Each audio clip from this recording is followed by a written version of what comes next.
Viewers, once again you are welcome back to your darling station. Right here in the studio is Jerome Mario Tommy. You are their anchor, and with me this evening is Helen. Yeah. Comrade Ugaga Dalit aside. Why did you decide to keep us in suspense? I was thinking you would introduce me. No, I wanted you to do the honors. It was deliberate. I wanted you to do the honors. Well, do you know what? Do you know why I stayed? I stayed away from the improvising. Doing introduction, yes. You know, in my communication days there in the school, I was taught that when you become a public figure, you need no introduction anymore. And of course, by your right, looking at your achievements, by the level of the activities, you are. So you are being introduced is like fulfilling the necessary or the conventional requirements. Yeah, for communication. Not that you are not well known. Exactly. So, our dear viewers, we again thank you for staying glued to our dear station, and like we keep promising, we will not disappoint you in giving you minute by minute update as it pertains to the ongoing electioneering. We are still in the season. At the beginning of this exercise, that was like 3 weeks ago, we promised you that we are not going to back out until you know who your governor is and you are members of the House of Assembly. And as we speak here in the studio, if you like to call it Nigerian Decide or the Situation Room, but here we chose a very special name. We call it the Baramatu Voice Election Headquarters. So good to have you again, and we love making this program an interactive one.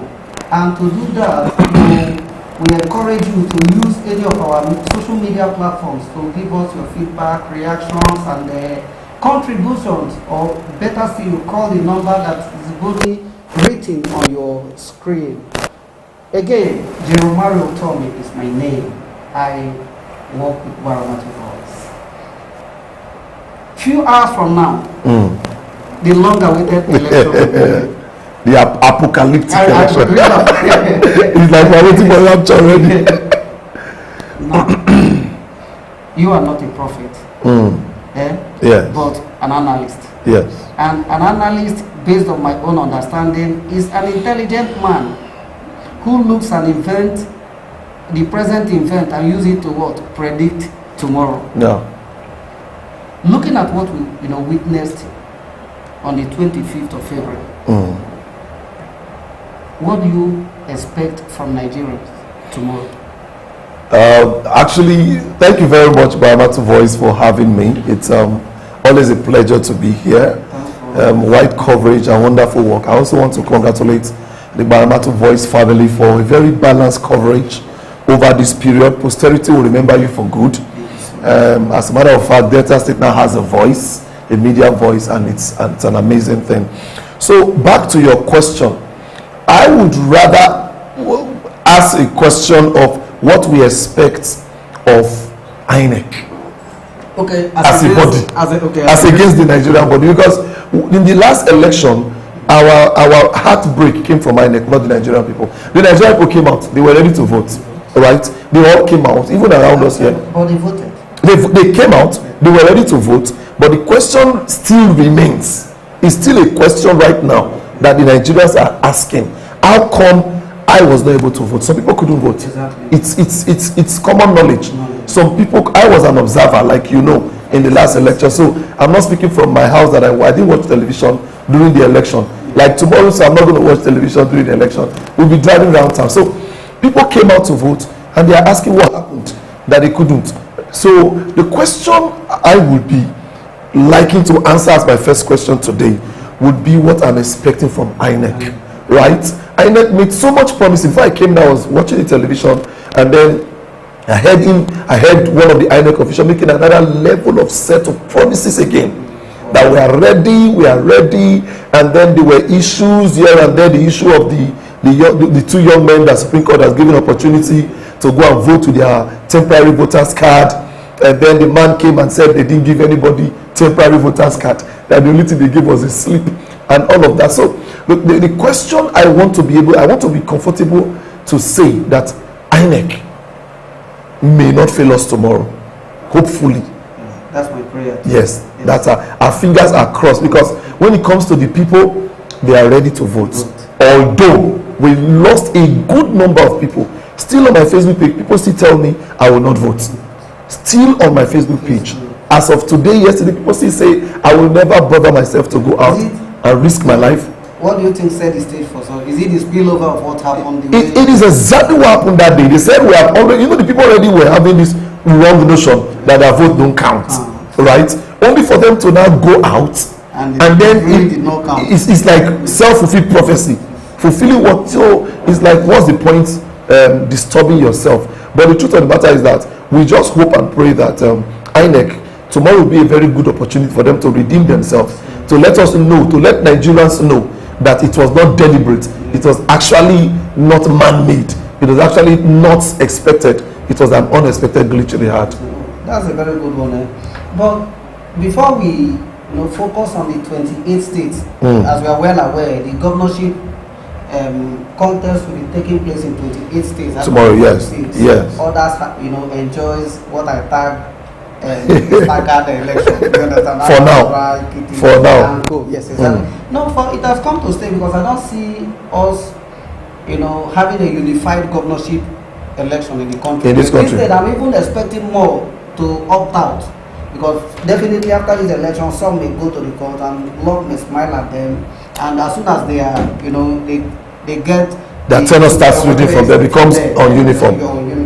So we still expect, we still have to talk about the reaction from Nigeria. You get, in the sense that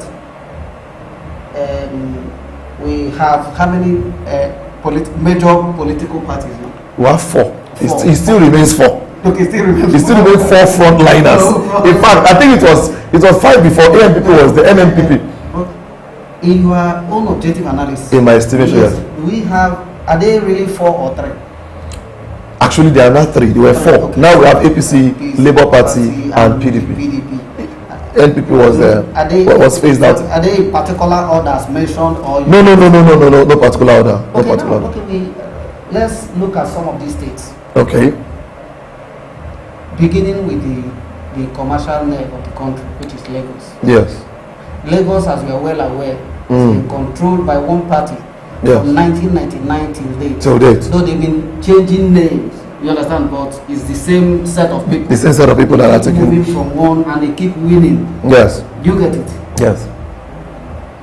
Looking at that long journey, would you say that they deserve that sustained leadership?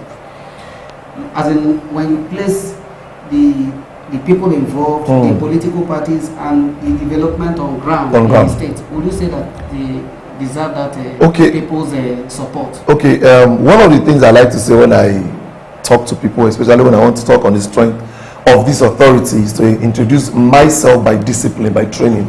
I'm a sociologist by training, so I would like to focus my attention more on the sociological impact, right, of their long-term leadership.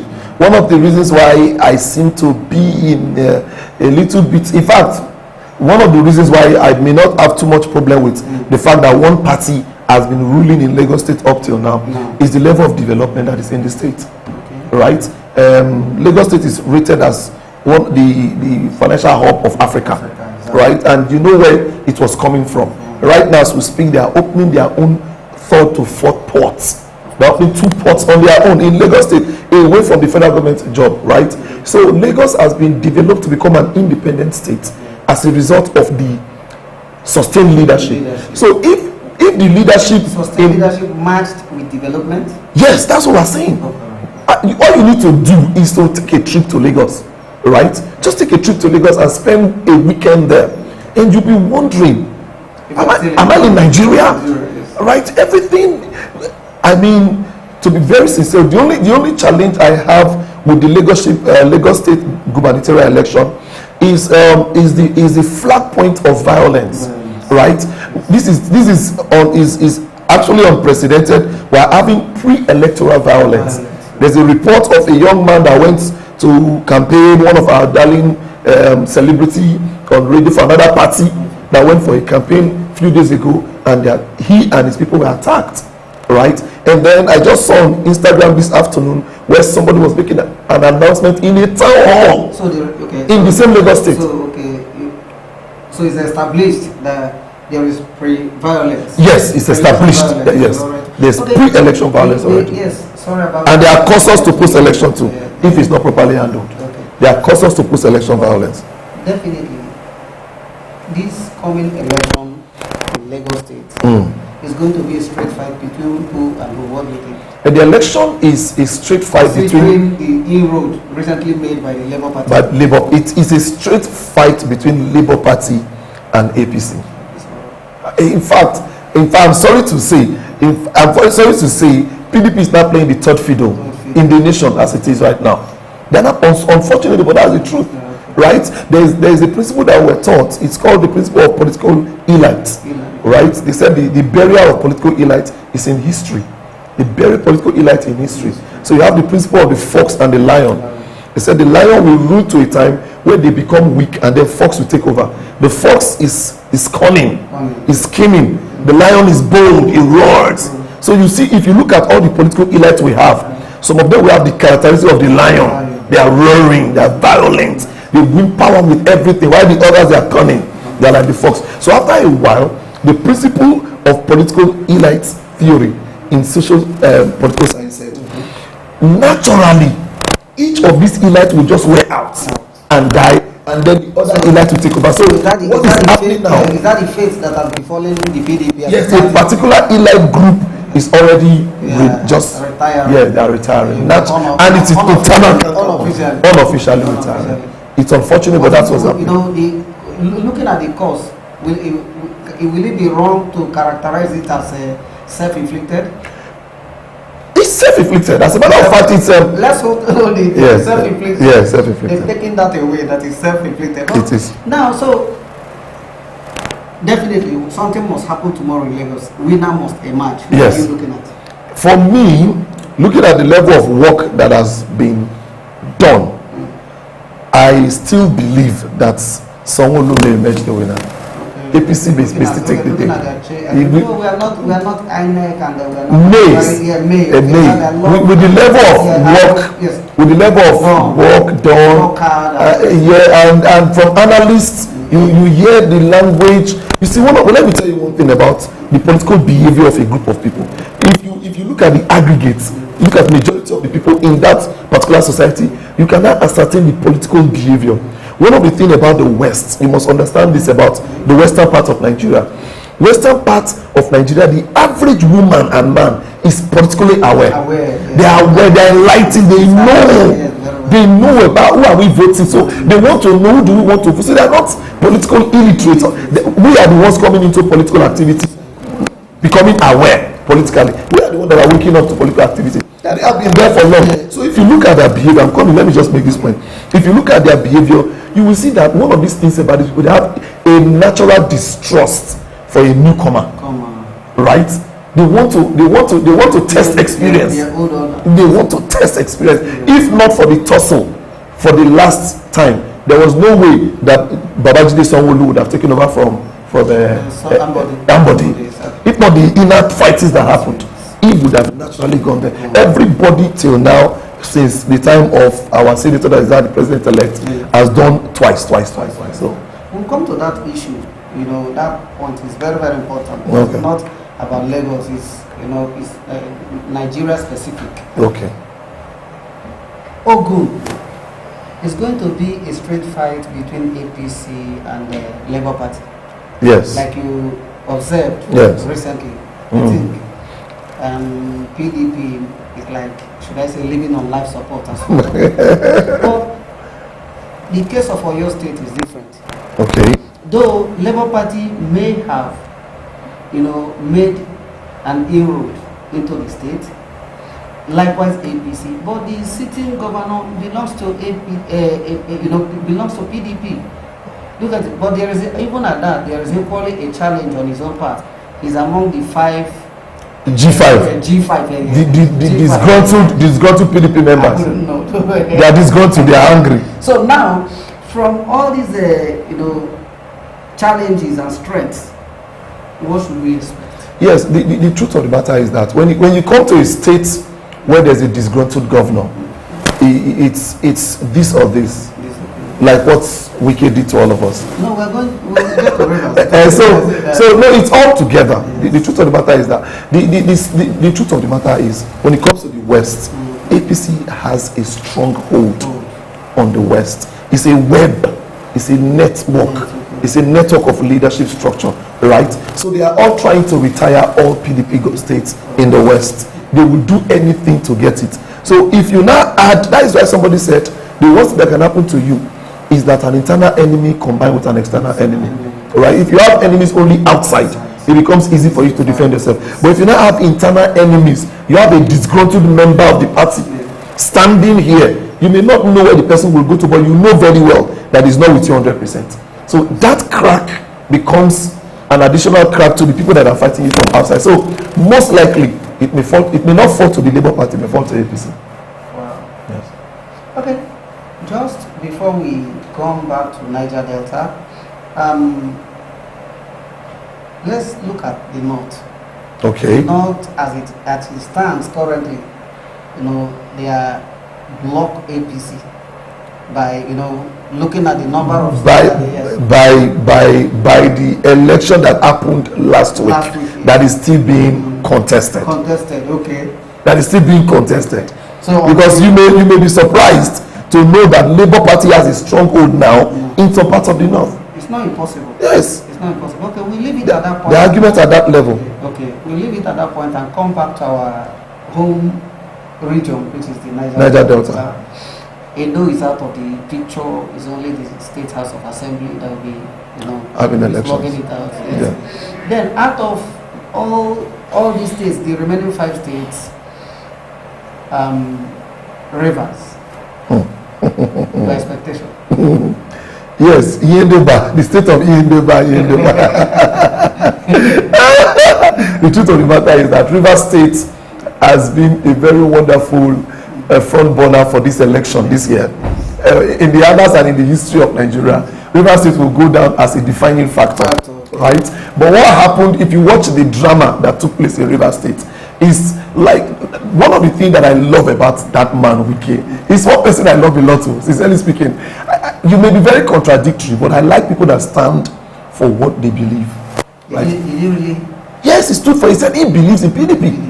He believes he's a core PDP man. He said, now that we are done, everybody PDP. Okay. I don't know if you heard that. Yes. It was on air. He said, now that we are done with that part, now everybody go and deliver PDP. Right? So he's a man that what he has been saying from the beginning. He has been, the only thing is that one would have thought that there are 2 Sultanas. Why did you choose this Sultana? There are 2 Sultanas. Why did you choose? And the indices of calculation would be that you would choose a Sultana that is close. Because we have Southeast, we have Southwest. They based on the principle of proximity. So you decided to, or maybe the proximity was in the heart, was not in personality, right? But his body language was terrible, because I remember at a time that the president-elect visited Rivers State. You needed to hear the comments of Wike in front of the president-elect. Only for things to. So the argument from Wike's quarters was that it happened election took place, people decided who. So he is giving the impression that it was not deliberate about influencing the presidential election. But this governorship, he sees it as a personal project. Okay. As a personal project. The likes of the immediate past Minister for Transport and Co. Yes. All out to fight for the interest of the APC.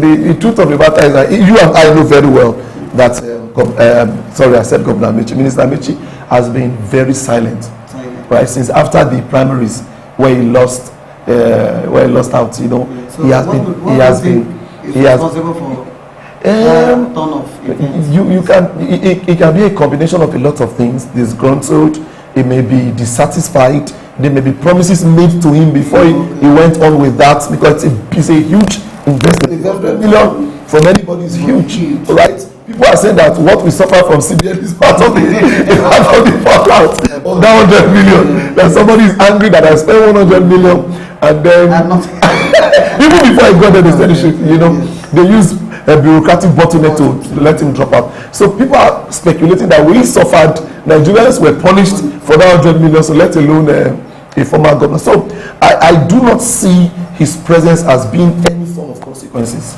as to the Rivers State election. Wike is a man that is in charge of that region.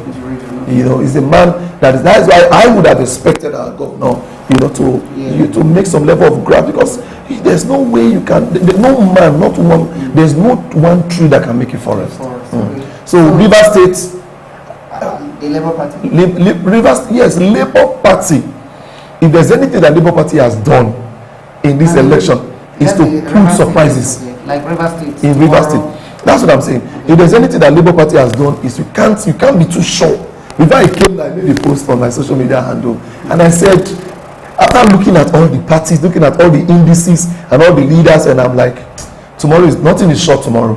Nothing is cast in stone. Just let the best man win. And whoever will say, I started telling some of my friends that please tone down your level of attack. If somebody just made a post out attacking somebody's personality, so and I said, after all this attack, your candidate now fails. What will now happen to you? Are you a businessman? Are you not aware that there are some of your customers that are not in your party? They are aligned to that party.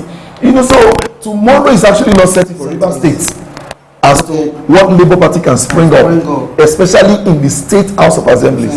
I'm not talking about the gubernatorial election. The gubernatorial election is almost favoring already so far because of the personality. Okay, but this is coming from me. Yeah. Don't you see the PDP national working against PDP state? Okay, no. As it pertains to Rivers State. If now, like payback. No, what since you did not support us, yes, we are only going to spend our last, strength ensuring that you are candidates. If there is something that Rivers State, under the principle of what we cannot eat, we scatter. We scatter, yes. Exactly, yes, sir. If there's something that Rivers State has proven to all of us, is that they can stand alone. I mean, when it comes to as a state in the party of PDP, okay. As a state, Rivers has proven. I mean, he's the only governor. That guy, I don't want to speak to him as I speak about him like a hero. The only governor that refused to allow his party to campaign in the state. No governor did it. You can't dare it and survive, right? So if there's anything, that's the level of capacity. And mind you, Rivers State is connected to a lot of PDP states. It's connected like this. The G5 and the G5 loyalists, they are all connected to it. So one of the things about PDP national cannot toy with Rivers State. I'm telling you the truth. If they could, they will not. Before the next day, they would have made certain announcements about Wike. But they know very well that place is those air that go in between the nose, that you are careful about bringing them out. So you don't enjoy yourself. That's what Wike is in PDP right now. So the issue of national working against, if they would have been able to help hold sway, national would have been able to prevail to have their bulk votes in the presidency. They may demonstrate political apathy tomorrow against Rivers State by not supporting them and stay away. When it comes to party, the only thing that party would have been able to do to help to maybe to disadvantage the state would have been at the campaign level. At this level, the election tomorrow is grassroots. Grassroots delivery. And everything Wike has been doing has been intentional. Up until yesterday, Wike is still on the road, commissioning project, going to local governments. He moved his project from state level to local government projects. He started gathering the local government chairmen together to do things with them. So, you know, by extension, their support. You get the point? So that's grassroots reach. His level of grassroots reaches, and Wike started way before everybody else in this Nigeria. So from going by your analysis now, the coast is like clear. It's almost zoom for him. So almost. Is that same experience obtainable in the southeast? The southeast right now, the level of apathy that the southeast has even shown to the democracy of this nation is even surprising. To be very sincere with them, I've looked at the southeast and I'm wondering. But analysts believe that there is an appreciable improvement. If you compare to last election, right? But one would assume that okay, you are agitating for this and you can't get this now that your brother have gotten this. Who would have thought the southeast would have just been a walkover? But the southeast now is becoming like the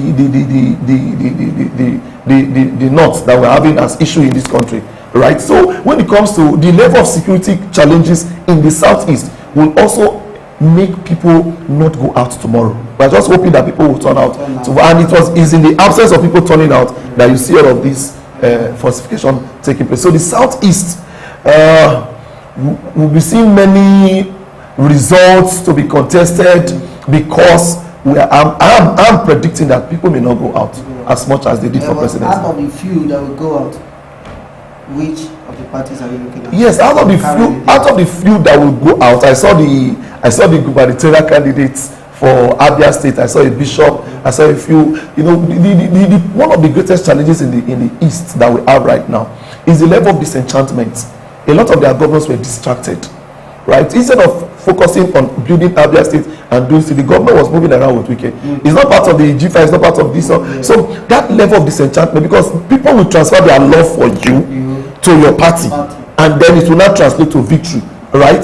You know, but for the fact that Labour Party seem to be struggling in the southeast, otherwise it would have just been a clean sweep of Labour Party all around, but it's 50-50. No, but I still feel that it's going to be that way. No, the Labour Party is greatly contested in the southeast with ABGA. Of course. ABGA's roots is very deep in the. Don't play with their strength.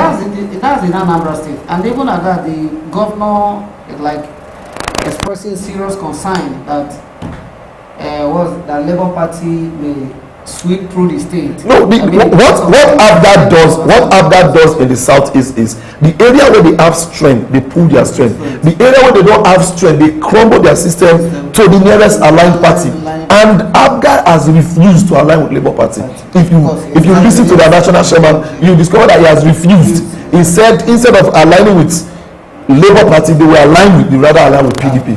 Right? So that is the reason why I'm saying is Labour Party doesn't have that level of imprint in the southeast like it does in the south. Despite retiring so many sitting senators. Yeah, no. What happened in the presidency? It will be a mistake for any analyst to predict this governorship election based on what happened in the presidency.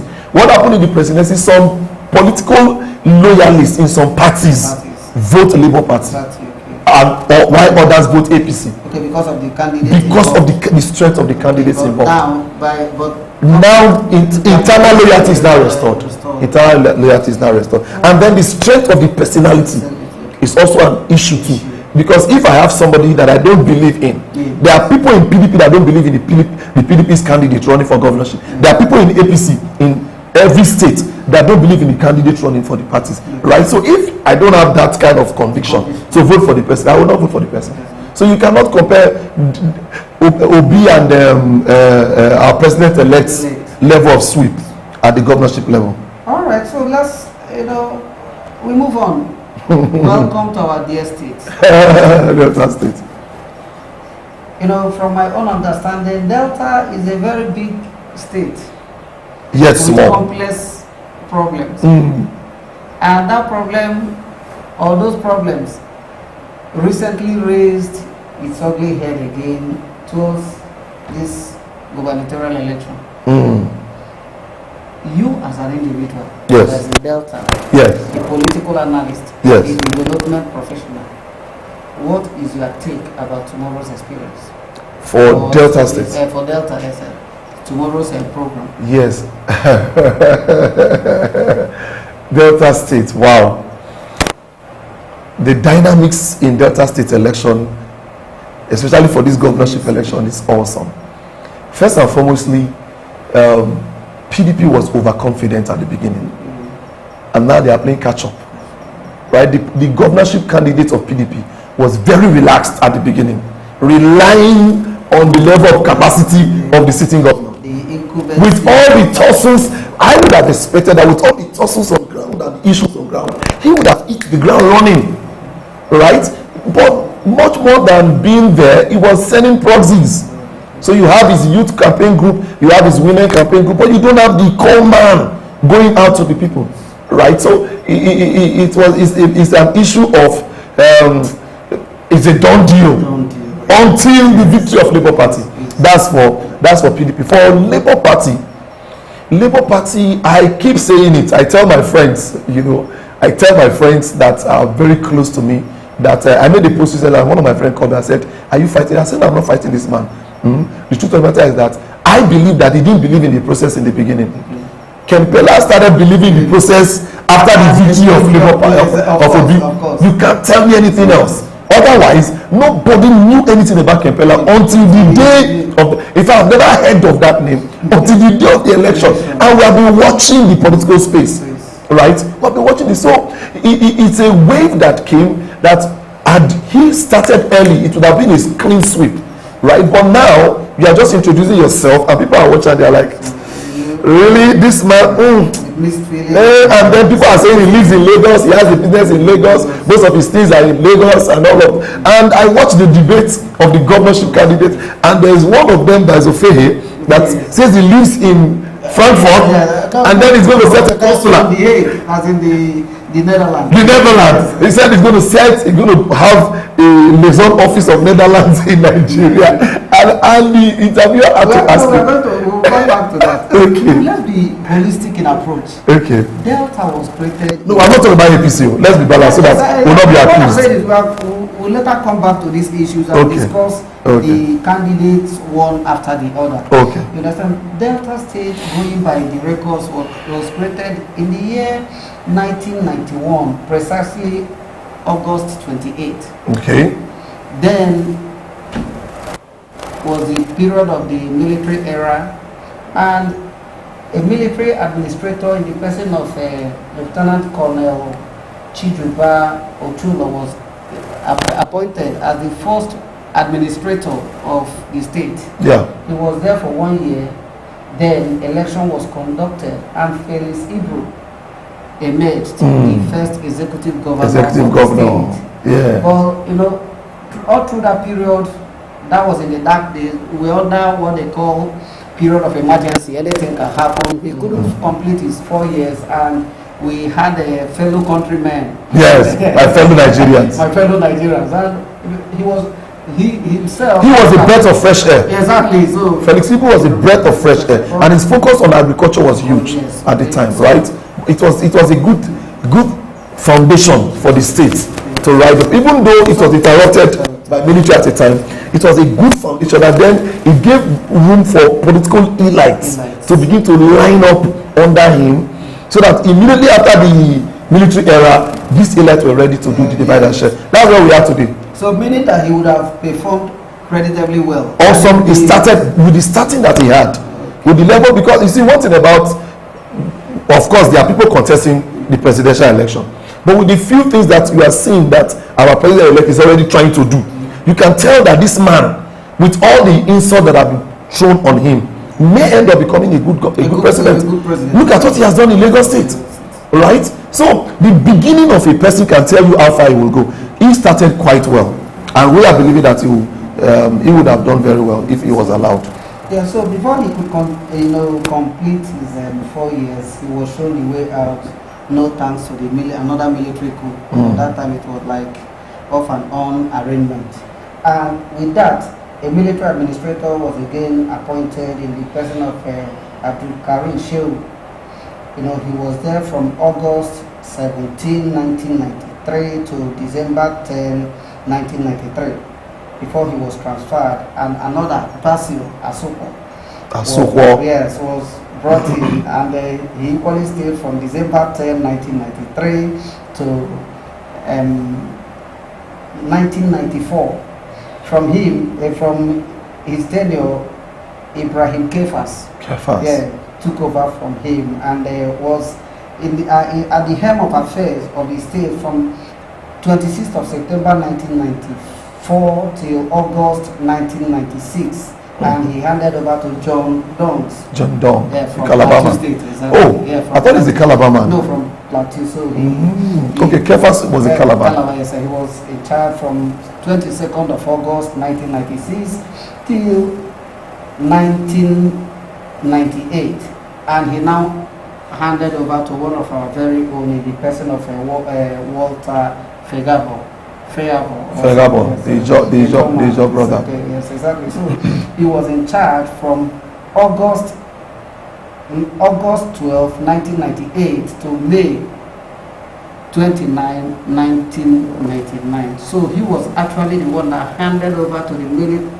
democratically elected governor of the state in the person of Chief James Onanefe Ibori. Odigbo of Africa. Exactly. Looking at this, journey, it qualifies as an odyssey.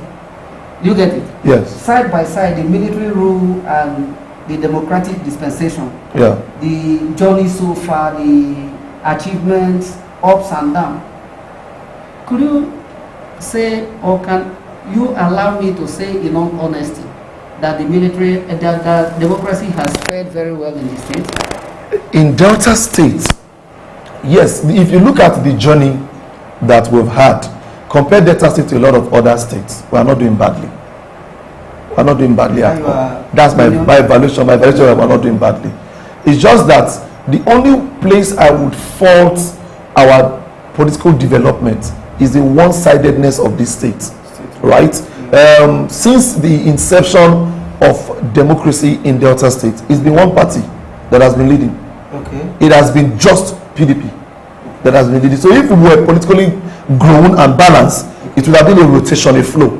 Okay. Right? But it's just been PDP. All right. One of the things that would have shown that we are balanced and we are growing is that this will take Iyendeba, according to Wike. So for that apart, we have been able, one of the things we must understand about the Nigerian democracy is that we are still evolving. In fact, I was heartbroken recently. Okay, sorry, because this is going to be a very detailed issue that I would like you to talk about. Okay. So I would like us to bring, to get hooked to the street to our reporters so that we get the feedbacks and reaction of the people, okay, the Deltans on the street. Okay. I think is very, very important so that we will only know the level of preparedness, so that we will not be here alone to ourselves. Exactly. So our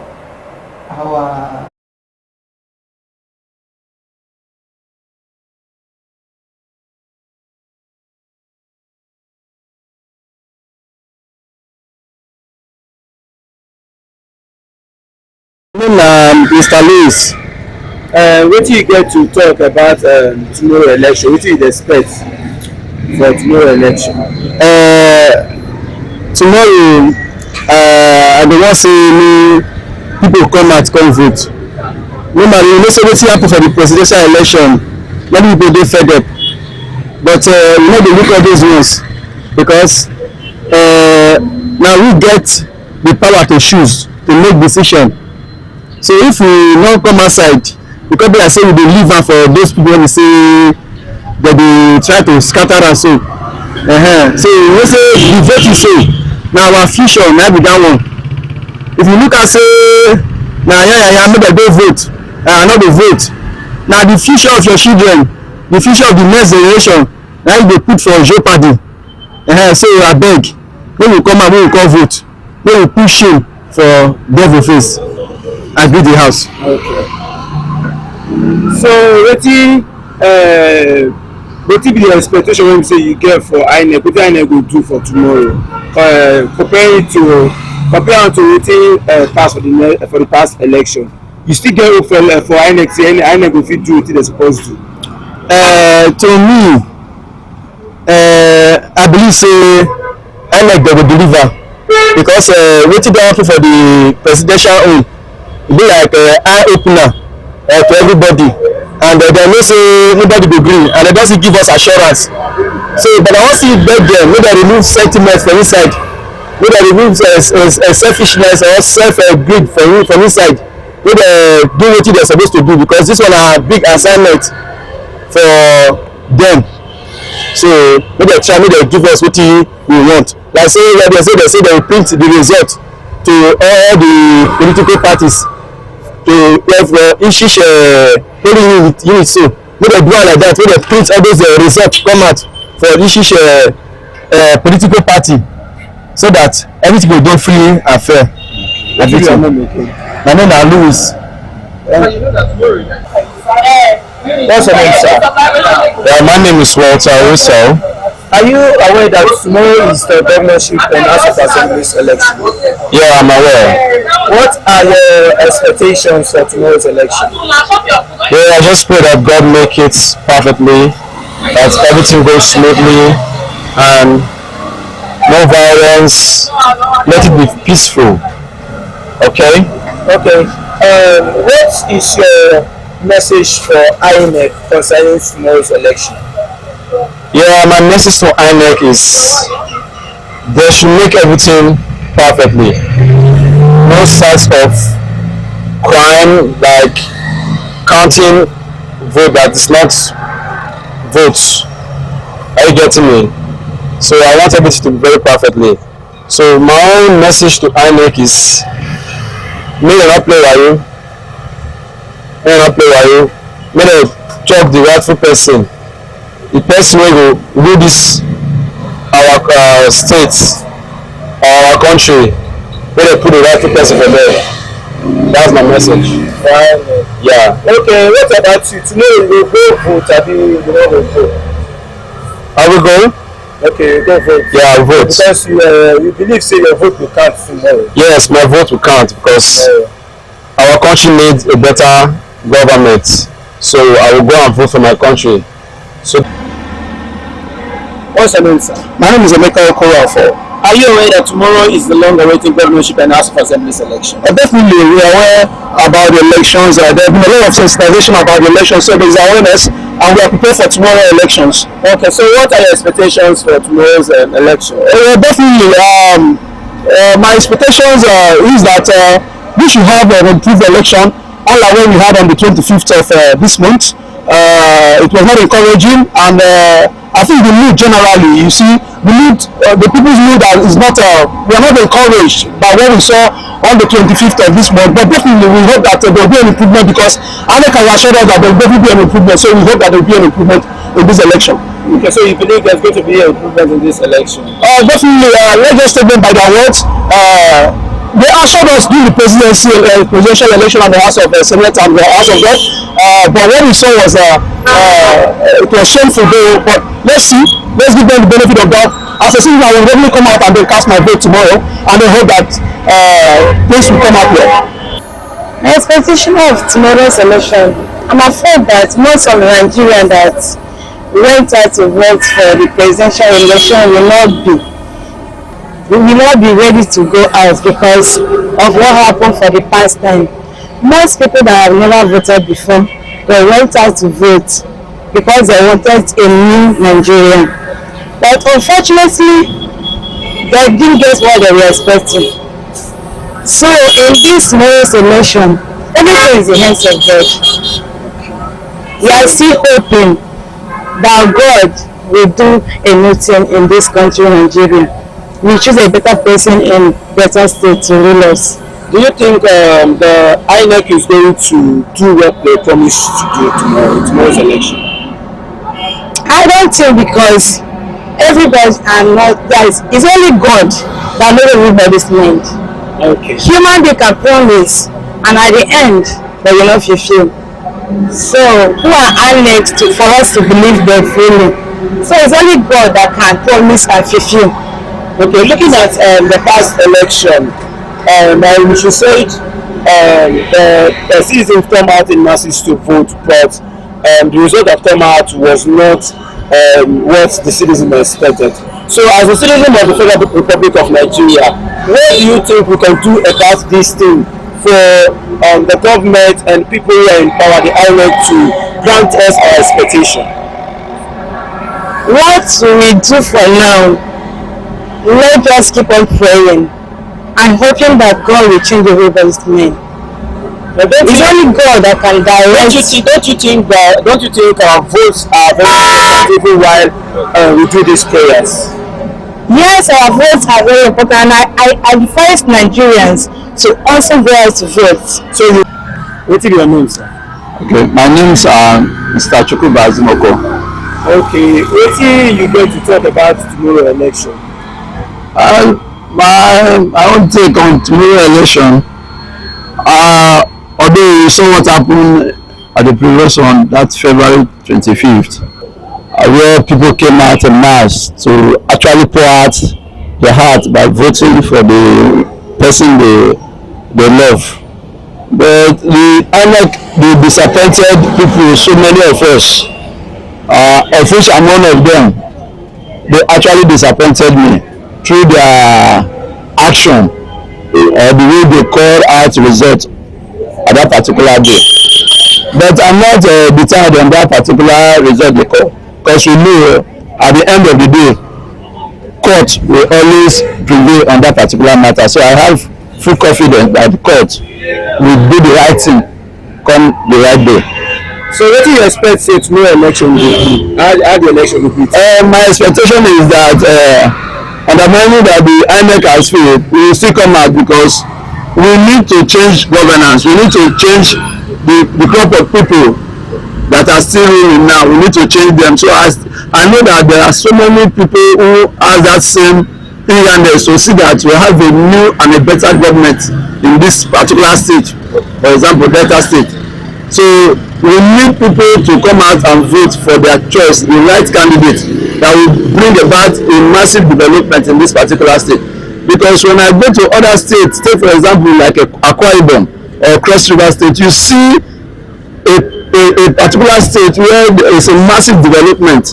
When you enter there, you cannot even throw pure water on the floor. That's to tell you how the government is run. People obey rules and regulation. The government there, they work according to how they make the promises. So it's expected that we have a better government here that will work and make the place beautiful for everyone to stay.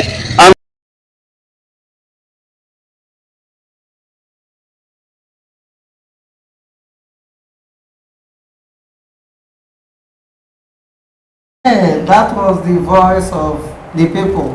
And there is this common saying, in fact, it's a palace, that the voice of the people is the voice of God. Yes. You followed? Yes. Yes. INEC disappointed. You see them repeating it. February 25th general election, they demanded improved what? Performance from this INEC this time around.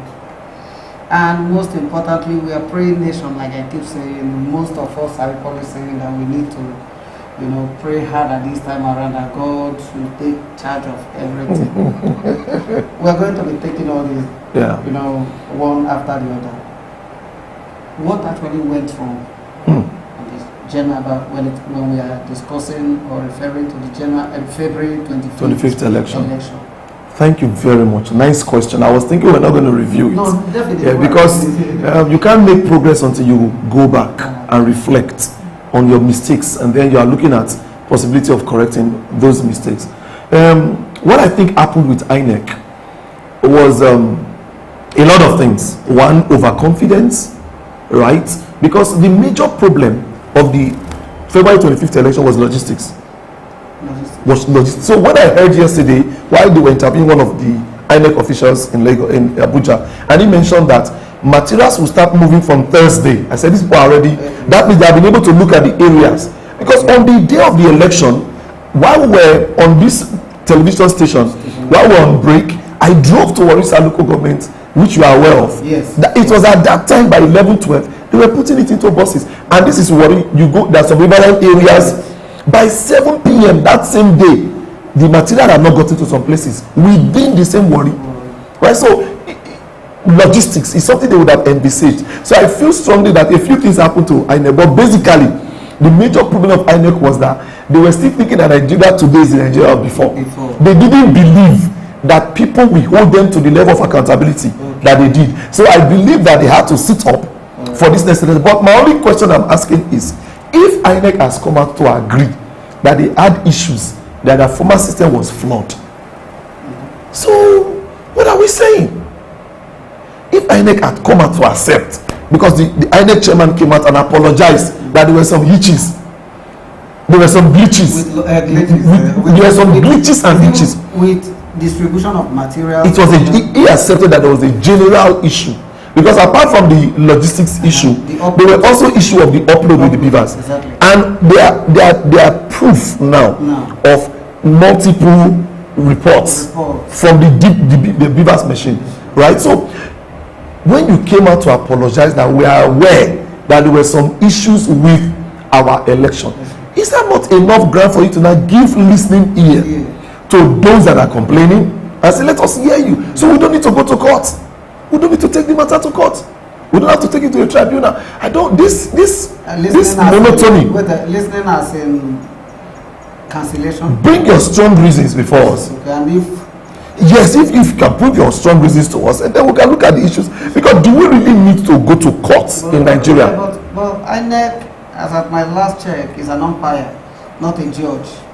You understand? Yes. I think and now the whole thing is even more complicated now that they have issued a certificate of... An umpire is like the referee in a football match, right? Okay. An umpire is like a referee. Once the referee blows the whistle, that issue is done for, right? But there are some times that the referee may not be sure. What he does, he consults the people. Once he consults them, he may be sure there should be a penalty. But by the time he has done the consult, he will come out and say, no, it should not be, because he has consulted. So the fact that you are an umpire doesn't mean that you cannot correct the mistake of the outcome. He also should be able to correct the mistake of the outcome. That's a very new one. In fact, I obviously appreciate your position on this particular issue. We still have to move on because we have so many issues to talk. Prayer, God will do something. God will take care of. Yes. If I should key into that woman's position or argument, or position, I can as well. So, okay, you know what? Let's sleep at home and pray. So, what do you think is obviously wrong with this kind of belief? Yes, the challenge we have, that's the African vis-a-vis the Nigerian practice of religion, is the type of religion we practice in this part of the world is the type that we abdicate thinking, abdicate action, abdicate strategy of our lives to God.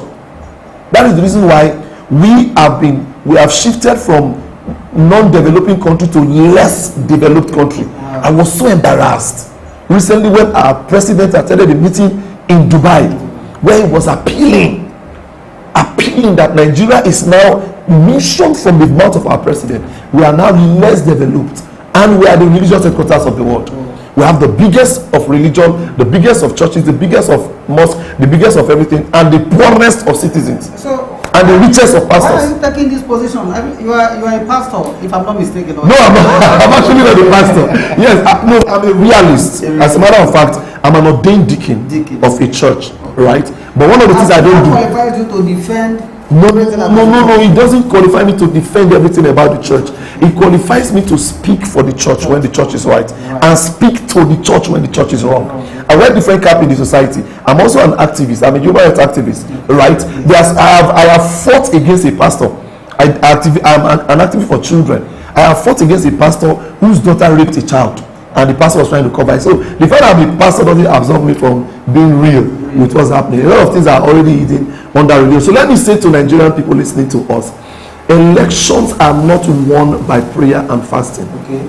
Elections are won by voting, protecting your vote, and staying there to see that your vote counts.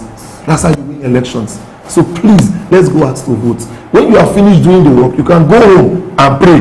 Then God will finish and complete the work for us. Yeah, do the part you can do. Let God do His part. Yes. Then from their commentaries too, most of them punctuated their speech or whatever with that we need somebody that can develop the state, somebody that can develop this. How do you think we're going to get this right person? Come tomorrow. No, the question is not how to get the right person is already there. Is there? Okay. Yes, already. One of the good things that has happened to us in this election is that we have a multiplicity of people to choose from, right? And it's not about having the we have the good, bad, and ugly right now.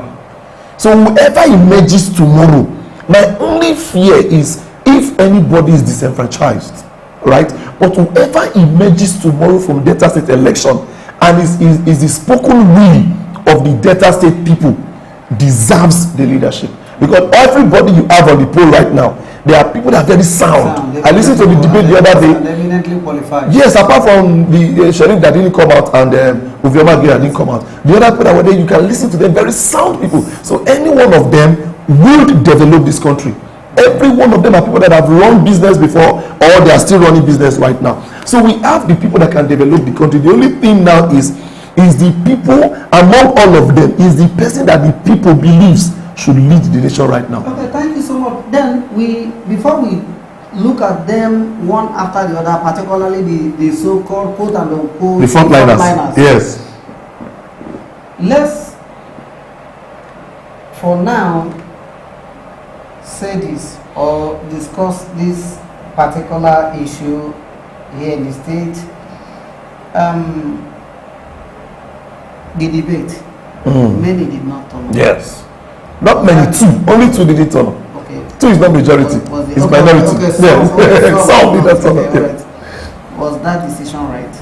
Yes, I faulted it personally on my social media, and in fact, I called out both of them, and I was like, if you don't show, that means you don't want to talk to us. It's actually, in fact, one of the problems we had in this, like we were speaking behind camera before we came online, one of the problems that PDP had was wrong management of perception. The way people see you, in this world where we are now, perception is reality. It doesn't matter the real thing. The way people see you is almost as real as what they feel about you. It defines their decision about you. It defines the action about you. In fact, I was thinking before that debate to let a lot of their followers that are watching on this platform know that I was thinking before that debate that everybody else apart from 1, 2, 3 persons, their appendages. But after that debate, I had a change of mind. How did they see? There's something about the person that speaks to you. The ear is a gate to the mind. The mind is the center of decision. If you listen very carefully, my mentor, my father, Dr. Charles Apoki, says it a lot, that if a madman starts singing on the road, if he sings for 1 week, before you know, you start watching him, you want to look at what this man is saying. So they had a chance to prove to the world, to prove to Delta State. And some people were giving an excuse on Facebook that the reason why this person couldn't come is because he was campaigning. So I asked him, when you go to campaign, I was in Baramatu the other day when the frontliner of PDP was there. I accompanied my friend to observe the situation. And when he came there, what did he do? He was promising the people, I will do this for you if you elect me. I will do this for you. What is the debate about? The debate is about promising the people. So there was no difference. The debate was about promising the people. Not going, was shooting themselves in the foot. Not going for the debate because they have campaign elsewhere was like a misguided priority. That was for one. The second one that now responded that because this person was not here, I am not coming, was petty. Plain petty. That's below the belt. I mean, I respected him more than that. If he doesn't come, the election is not between you and him. You go out and, in fact, it's even an opportunity for you to even finish his debate. And you are speaking also, I commented on Instagram that you don't win election on Instagram. You are talking on Instagram, come and debate on television. You didn't come to debate. It's petty to say because that person is not here. There are 4 other people. So you are telling us that the 4 others that showed up are not up to the one that didn't come. It's absolutely petty. Okay. It's petty. All right. Now, we still have to look at them one after the other very critically. Yes. But before then, there is one thing that has come to stay in Nigeria. It has become, failure just like success. They are both systemic. Okay. we all complain of bad leadership. Bad leadership, bad leadership. Yes. But since 1999 till date, it was only 2 governors that did one term. In Delta State? No, across the country. Okay, across Nigeria. the country. Okay. Delta, there is none that has done one term. Everybody 2 years we complain. So the question now is, if we complain of bad leadership, why is it that we keep, voting them for the second term? Okay. The truth of the matter is that it is now we are coming of age politically. You and I will know that, for instance, INEC reported that we have over 11.9% of increase of electorate registration this year. The level of political apathy has been so high, and what we have been having before now have not been election, it has been selection. Right? It is now in the history of Nigeria, because I am not just an analyst. One of the things I also do too, I write. I'm already chronicling this environment. What is happening right now in the nation? I'm already chronicling it. So after this election, I'm thinking of bringing out a book, right, to look at me. See, we are at a phase in our democracy where I was telling a friend on the phone today that when the mind expound, it becomes difficult for the mind to contrast.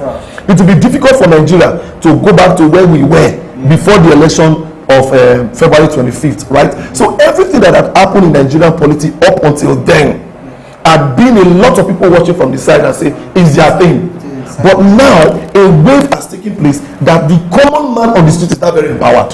They believe so strongly that you mean we can win in Lagos, we can win in Abuja, we can unseat sitting governors that were going back for Senate, 5 of them were unseated.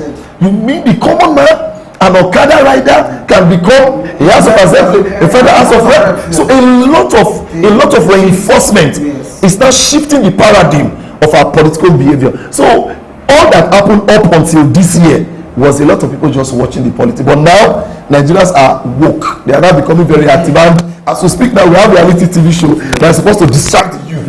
Even with that, the youth, their eyes on the ball.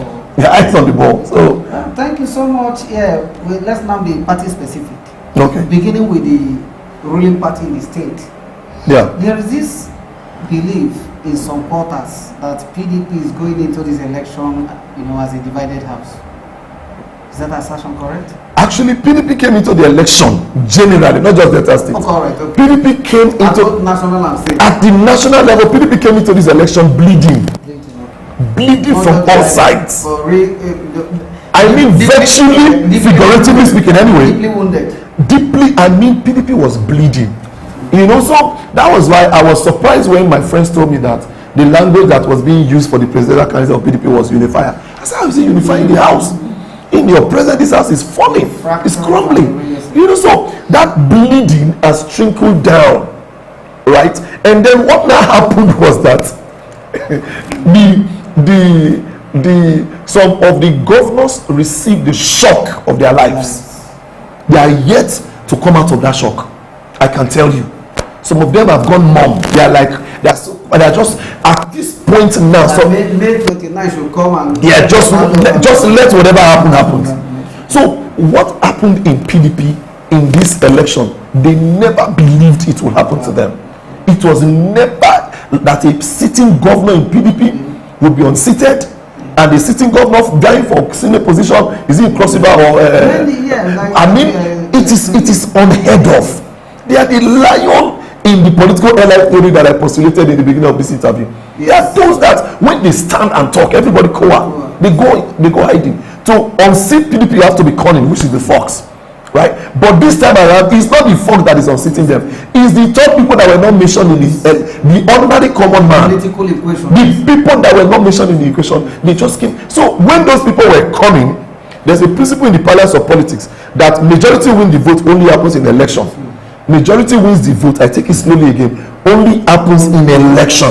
It's a principle in political parlance that majority may win the vote, but it is minority that leads. Exactly. So there's this normal belief that no matter what majority does, at the end of the day we will be the one to win it. So that confidence made them took for granted some level of security. Otherwise, they would have sealed some of the bleeding. You can't leave, Kwakwasho leave, the G5 that are there, and then you have wicked as always on your neck. One party, nobody subsides that. Nobody. Nobody survives that level of Look, at the bleeding. state level, there's equally the issue of rancor here and there. Yeah, don't you think that it could have contributed to the weakening of the party at the state level? And the state level of what happened at the state level, if we want to look at, if we are looking at the loss, because you and I are aware that PDP presidential candidate lost in Delta State. Definitely, yes. Right? The loss of the PDP presidential candidate in Delta State was as a result of a disenchantment that was taking place that the governor did not give attention to. Like, I go back to what I said, perception is everything. People are watching you, right? A man that pays you to slap your father will not trust you to secure his life. Exactly. A man that gives you money to slap your father will not trust you with his life. If you can slap your father for money, what will you do to a stranger that you don't know if you see a higher bidder, right? So you may think that you have gotten your way and people are calling you a betrayer. You didn't do anything to repair that perception. Betrayal, I don't know if you can throw more light, to this aspect. Betrayal at the federal level, I mean the presidency and vice presidency issue, or betrayal at the primaries that threw up the governorship candidate in the state? You have already answered the question at those both levels. I mean, that was where the term came up. That this was not what we agreed. We had a gentleman agreement, which you are a party to. But because you are the one that is being favored now, when the table is skewed, because the table is skewed to favor you, you decide to say, okay, let the table get skewed, let it just get scattered. Right? So that was an agitation by some people. But you didn't do anything to say, okay, that's one. Then two, there were some regional issues. Right? No man sits and drinks soda while your house is on fire. No man does that. It shows that something has gone wrong. There's a regional division. I mean, see Bayelsa, see Edo State, see River State. What are the states in the Niger Delta? Right? You should have been able to rally round. The state governor cannot say he has a good term of level of loyalty from any of these governors around him. No, so, but let's dwell more on this. On the governorship. On the state. Okay, coming back to the state, I wanted to just start from that background. Right, okay. Coming back to the state, the issues of this state election is that for PDP, the governorship candidates, which is Sheriff Oborewori, he started quite late to actively campaign. I stand to be corrected at that because my friends were commenting just now on Facebook and they were replying some of the things I was saying. Right? He started very late to be involved in the he relied too much on the power that was covering him, which that was coming from the Okowa side. So that you equally, respond holistically. Yeah. There is this belief that his choice was wrong. Whose choice? A sheriff.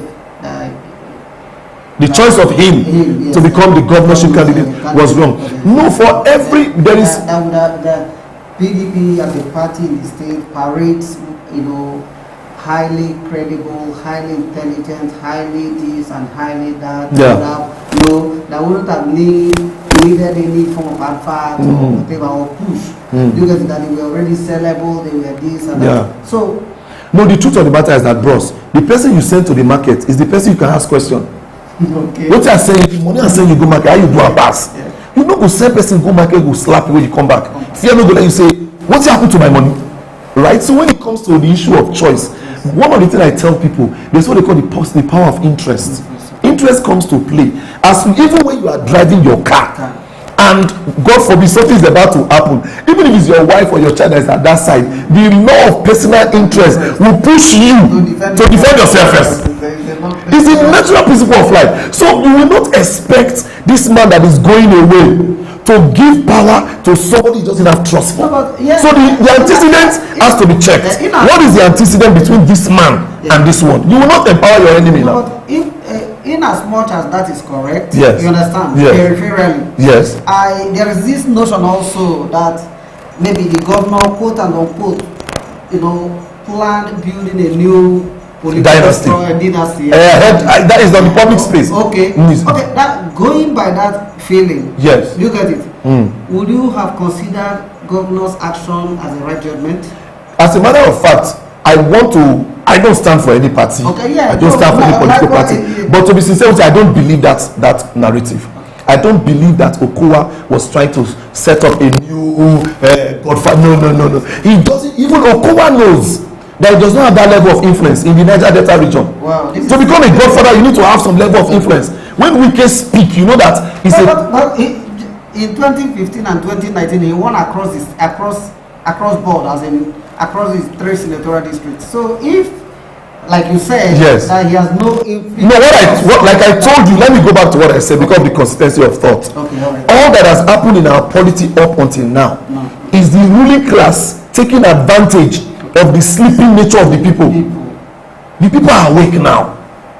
So if you tell me that he won, it's not because people loved him then. It's because the game worked then. But now they are having but coming back to that argument that was trying to build a new dynasty, he was trying to Okowa was just fighting for his personal interest. It's only normal for me to want to name the person that would succeed me. And if I want to name somebody that will succeed me, as you are here now, if you are made the president of Nigeria, you will not make a stranger your chief of staff. Your chief of staff is already in your circle. So among that circle, you pick the most trusted. But I view that, though I stand to be corrected, as a distortion of the existing structure. Don't you think so? Okay. Because there is this belief from some credible portals that he benefited from the structure. Okay. And turned 360 to destroy that structure. Beautiful. You get it? Yes. So, as an individual. Yes, I can tell you that information from trusted quarter is not altogether correct. It's not altogether correct. Okay. A man that was not supported. Let me tell you the truth. One of the reasons why, as I'm standing here, I love stranger more than relations. Okay. As I'm sitting down here, as a person, if a stranger is in trouble, there's a feeling I have. You know why? All my life, I have been helped more by strangers than those that are related to me. Right? So a man that he was not a benefactor of quote and unquote. There was a tussle for his emergence. He emerged by a level of interplay of internal politics. But it was not him. It was not the choice person. It was not the person that was the choice of his successor. It was not the choice person. There were issues that went on him. They said no, but he was able to wangle his way and got it. And you say tomorrow he will now let the allegiance to that same person. It's not possible now. So when I was there, you didn't give, so I won't listen to you now. So that is the reason why I tell people, don't sit outside and criticize things. There must be a reason why he's making the decision. But no matter what could have happened, within that time frame, there is still, or there was an existing political head within the party. Yes. Are you saying that he obeyed that existing political head, or? No, the truth of the matter is that I even appreciate him for departing from the narrative of godfatherism. That's why I don't believe he wanted to become a godfather himself. You are coming back to the foundation of the argument. Yes. So don't you think that that's what he's suffering from right now? No. What he's suffering from right now, talking about let's come to governorship election in Delta State. The problem of the governorship election now was that the present man that was picked was not strategic. Was not very strategic. So don't you see? Now that you have been picked, you have been anointed. I am enjoying the argument, but at the same time, we equally need to make it rewarding for the benefit of our viewers. Yes. So don't you think that that amounted to wrong leadership judgment on the part of the person that picked him? No, the thing is this: you will not say it was a wrong leadership judgment because you don't know what brought up the decision. I keep saying this. If you wanted to help Okowa to choose a successor, for instance, who would that person be? Who would the person be? Now look at the antecedent of the person you thought may have been a better choice. Look at the antecedent of that person with the person you are saying he should succeed. I don't know if you get the point. As you are here now, you have children. Among your sons, there are some of your sons that you are like, this my son, I fear this morning. Right? This my picking, I fear this one. They are all your children. But there are some you know that this one would easily listen to me. So the choice of a successor, let's leave it to him. He has made his choice. But you that they choose now, there's a parable that says, there's an African parable that says any man that has his nut cracked for him should be wise. They have already cracked the nut for you. The next thing you need to do is now to peel off the shell and make it eatable, but you left it there and expect the person that cracked the nut to clean it and put it in your mouth. And then at the tail end, you are now moving everywhere. Imagine if this level of movement started earlier. So that we can move on. Yes. By ending this conversation. Okay. As an observer, how prepared is PDP in the state? PDP is very prepared for the election. If that's the question you're asking, PDP is very prepared, but unfortunately for PDP, all the other parties are as prepared as they are right now. Right? APC is prepared, Labour Party is prepared. Like I mean, I open my social media and watch television every hour. I had to share this morning at Facebook that nothing is sure. One of my friends said, "This is sure." I said, "I love your optimism. I love your optimism." We are just being optimistic, but if you are realistic, you will know that you have been deflated. A friend of mine just a few hours ago, before we go to the studio, told me that PDP in the state is right now on the defensive. Yes, that's the simple truth. The simple truth is that PDP, as I told you now, that in Nigeria, PDP has now gone to the third level. They are now the third factor. They used to be the first at the time. They shifted to the second. They became opposition. Now, I have been shouting it that PDP is the weakest opposition party. You know what APC did with opposition? They helped Nigeria to stand still with fuel from 99 to how much? They helped the whole country. So PDP didn't fight for the common man. They were busy doing internal politics. They would have rode on the wave of those issues, but they didn't do that. So coming to the states, PDP is very prepared, but unfortunately for them, they became prepared when others woke them up to the preparation. Miles ahead. So people are now confused. How will you assess the performance of PDP and by extension the governor's media managers? Okay, for that one, as a way of providing direction to this question. Yes. It would be wrong to characterize that the party is in crisis. There are steps needed, communication steps needed to manage crisis. Yes. Were those steps followed? One of the things I don't do as a sociologist, we don't play with words. We don't play with words. There are factors, there are certain things that has to be in place for you to ascertain that a party, an organization is in crisis. No, but right? The facts are there that you fell from second to the third, going by your ranking. Yes. It's not just a drop, it's not a failure, it's a crisis. Well, okay. Interpretatively, or in an applied sense. Beautiful. Yes. But for me, I would have seen that they are experiencing some level of technical okay, you view it as a technical challenge. Limitations. Then, right? Okay. Which they have refused to manage properly. It's now snowballing. Okay. The crisis is being stoked. You didn't hear the announcement of Wike recently. Wike said after now there's another battle that is coming. That the battle is to remove everybody. That is crisis you are talking about. There's no crisis now.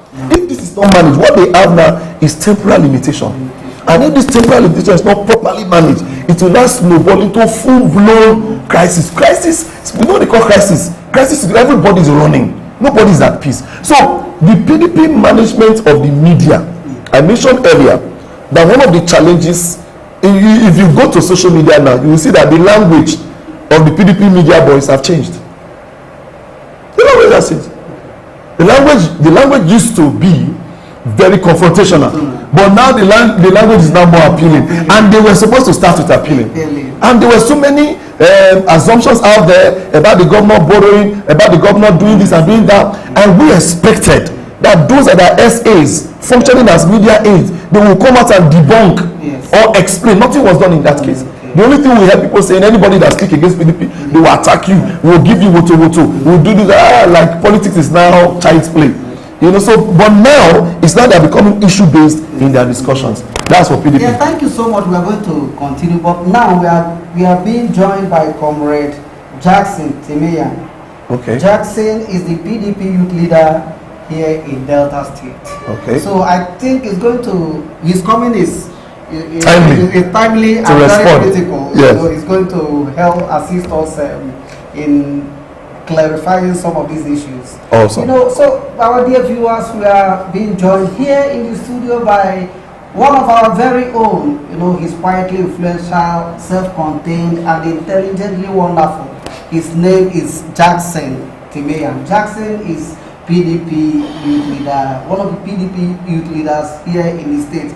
Good evening, Mr. Jackson, and welcome to the studio. Good evening, and thanks for having me. Okay, thank you so much once again for the time. And you know, as a youth leader, it will not be wrong for me to say that it's a busy Time for them, yes. time for you. So we obviously appreciate, you know, out of your time schedule that you made out time to be with us. So again, thank you very much. you're welcome once again. Now the much anticipated governorship election is right here, and as one of the men at the hello, Go on. are you with me? I'm with you. Yes, so correct. As one of the personalities at the center circle, what is your take about the forthcoming election? If I say fourth, it will sound as if it is fine. Tomorrow's election. In less than 3 hours, we should be back in the studio to, you know, to monitor the election. Yeah, this election is a very critical one, particularly in Delta State.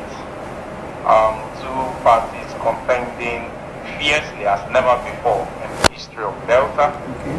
And as the PDP youth shifting in Warri Southwest, we are doing all within our powers to see that our party comes victorious by the end. For one major aspect of election is the people having the free, fair atmosphere to exercise their franchise. And one of that is particularly in riverine local government, just as ours, is the mobilization of voters to their various polling units.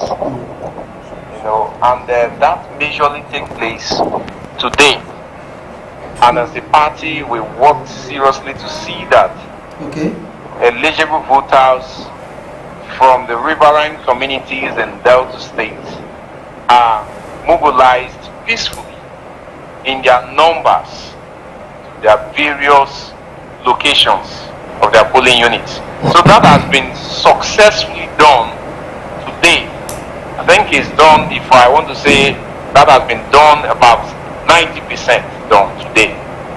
And I believe before the end of the day, it will be done 100%. And that shows the readiness of Deltans, particularly our party, to see and that we comes out victorious in the election. So all is going well. Everywhere is peaceful. People are mobilizing eligible voters from all walks of life, and even the voter themselves.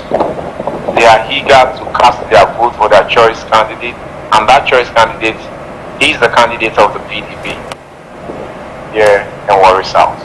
Thank you so much, Mr. Jackson. In fact, it's been a very wonderful explanation. Well, you know, from your explanation flows another question. Hello? I'm with you. Okay, yes. Going by the result of the February 25th presidential and national assembly election, it was very obvious that the PDP as a party was deeply, you know, troubled, but maybe not despondent. Hello? Yes. Were you surprised by that action, by that development? Was it expected? It was actually a shock to PDP. We never anticipated losing Delta State to Labour Party as a party. But however, it happens, and we have learned from our mistakes. We know as a party we've learned from our mistakes, and we knew that some mistakes were done and it has been corrected. And again, this election is different from the one that was held February 25th. That was the presidential election. It's not that we didn't vote for our presidential candidate. We galvanized for vote for our presidential candidate, but unfortunately, it didn't come out as planned. But this time, we've learned our lessons, we've looked at our loopholes, and we are ready to win this time. And by the grace of God, we believe strongly that we'll come out victorious. So we've learned our mistakes, and we've learned and we've re-strategized and reposition ourselves to winning this election. Again, many thanks. So, in clear, simple sentence, PDP is prepared for tomorrow's election. Very, very prepared for tomorrow's election. Very, very prepared in all ramifications. That's simple. Yeah, I wish you, as well as the party, success in the forthcoming election. But at the same time, there are signs indicating that danger is not yet averted. And if you may ask, I will tell you simply, is the same encroachment from the Labour Party. The issue is that the so-called obedient movement have no structure. Is a team of the mind, is philosophical, is whatever. So how do you people tend, as in the PDP as a party, tends to arrest this moving tsunami tomorrow? The tsunami has been arrested before time, if you ask me. The Labour Party tsunami was centered on their presidential candidate. And the man is still going around, sir. Peter Obi. He was an out of US back. I know the party has a Guba candidate here in Delta State, who is quite unpopular and did not campaign as much as we did. We went through unit to unit, word to word campaign, and all around the local governments. We did an enormous campaign. So the Obi, I think that has gone. The Obi daddy factor has gone, and for the states, we are very sure the state will have it and have most, if not all, most of the House of Assembly seats in Delta State. We are so optimistic, and we are not just optimistic. We have worked to merit that victory. So we are working towards it. This is great, and in fact, I'm drawing inspiration for your delivery. But at the same time, there is still challenge lurking around the corner, and that is the candidate of the APC, the All Progressive Congress. He's not a political paperweight, and he's not equally a push away by virtue of his antecedent and even his current position. Remember the almighty federal might and whatever. So how do you intend to handle that, encroachment from that axis? Yeah, our main opponent, our main contender is no doubt. We know is also a very strong factor. Yes, that is indisputable. Okay. For the fact that he has some federal minds, but that will not. What matters is the which of Deltans. Okay. What Deltans which. That's what will count. And thank God the PVAS is working perfectly well. So it is Deltans that will determine who will be our governor.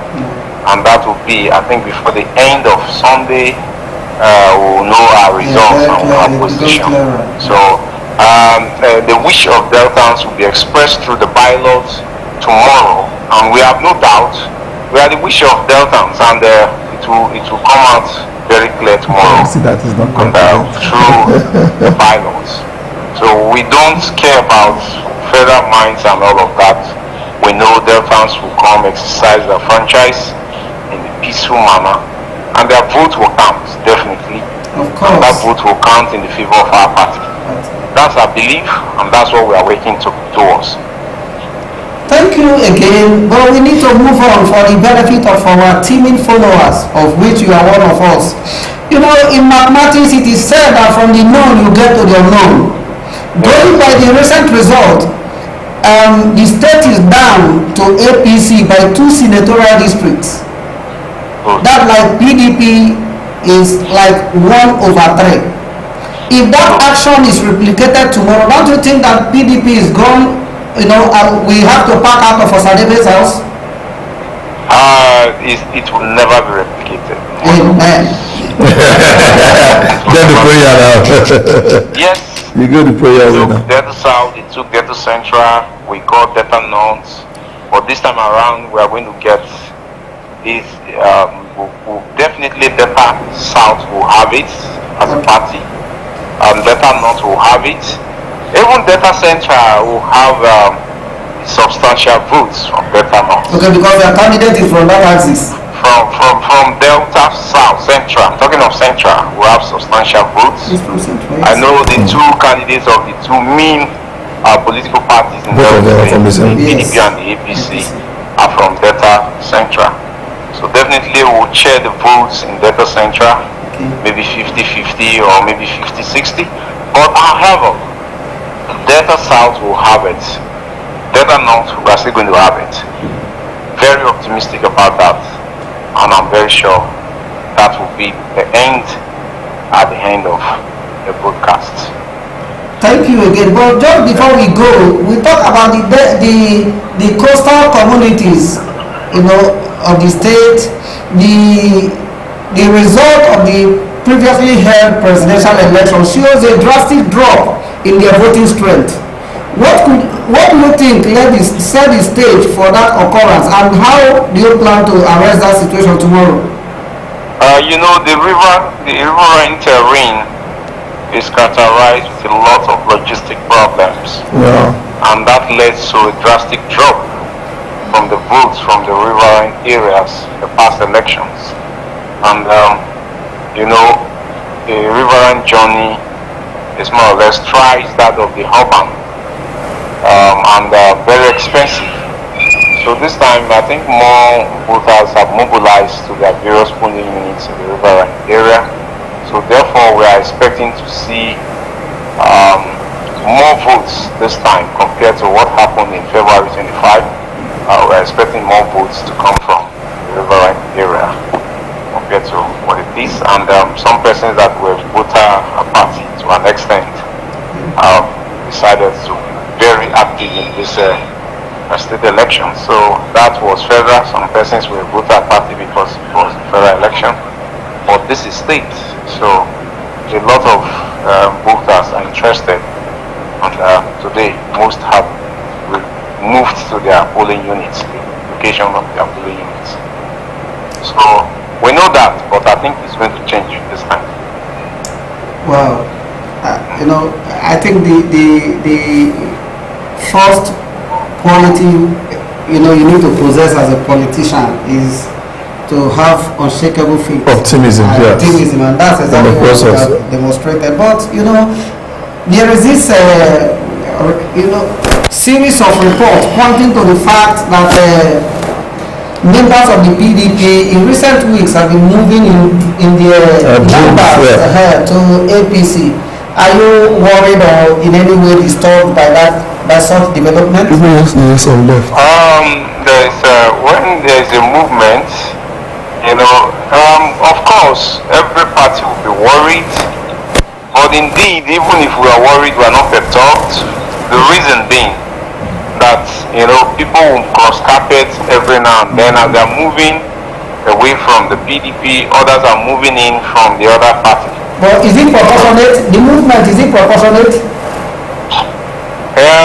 It may not be proportionate, but we don't really bother with that, because even those moving are people that have no strength. Okay, political. They are not political bigwigs, and their result is infinitesimal, and others are also coming in as well. So we are not bothered with it. We believe that we'll still come out victorious in the election. However, as a party, we are bothered, and most of them will come back even before the election. Tonight, many will move in back. So we believe in that, and we are working towards that as well. Wow.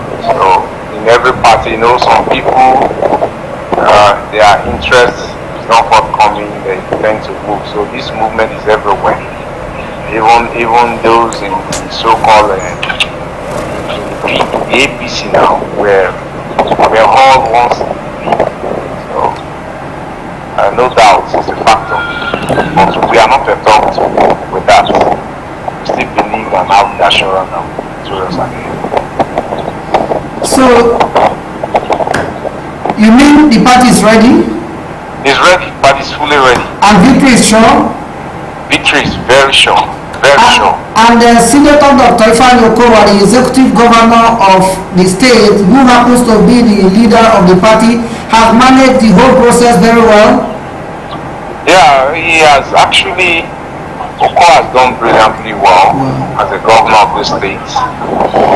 He didn't just use, some governors use their incumbency power to override the position and do a lot of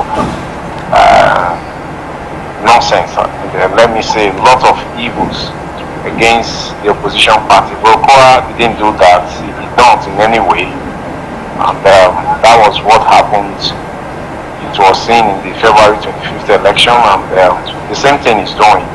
A level playing field for all political parties to contest for the election equally without any way of compromising the system. So Okowa has done very well as a governor. We want the federal to do the same, so that the system will be open for all, and not one person influencing the system for his or her people. So that's what we expect, and we pray even in this election it should go in that wise. Thank you so much, Mr. Jackson. Indeed, we are very happy and we appreciate your comments. So on behalf of the CEO of Baramatu Voice, Jacob Abai, I say, a very big thank you. And like Oliver Twist, that we may definitely come back to you, especially between now and tomorrow, because it's going to be a full-time job. We'll be monitoring from here, giving our esteemed audience minute by minute development as they unfold. So when we come back, we pray that you graciously answer us. But for now, we say a very big thank you and bye for now. Thank you very much, and thanks once again for having me. You're welcome. Enjoy the rest of your evening, sir. Thank you. And you too. I'll call you back. You say they are not political bigwigs. Well, I believe you God that they will come back tonight. so who wants something that's nothing? Oh God, politicians and their optimism. Ambassador. Yes, please. After this electioneering or political exercise, I'm going to propound so many political theories. Yes! Yesterday, a politician was saying on international television that this is the most the freest, fair and equitable election. I said, really? You need to go for psychiatric exam. The things that politicians say in this country. So they now asked him, they said some years back, you were the spokesman for a social person that is in the opposition now. Yeah. How come they are not speaking for you? He said, anybody can change from bad to good anytime. So you have changed now. But look at the takeaways from his. Yes.